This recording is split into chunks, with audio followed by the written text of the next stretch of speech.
నష్టపరిహారంగా కేవలం ప్రభుత్వం ద్వారా ఇచ్చేటువంటి అంచనాలు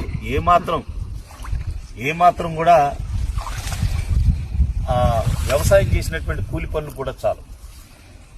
కనుక రాష్ట్ర ప్రభుత్వం ఇన్సూరెన్స్ కట్టలేని పరిస్థితిలో, రైతులు నష్టాన్ని పూడ్చలేనటువంటి పరిస్థితిలో ప్రభుత్వం పెద్ద మనసుతో రైతులను ఆదుకోవాలి.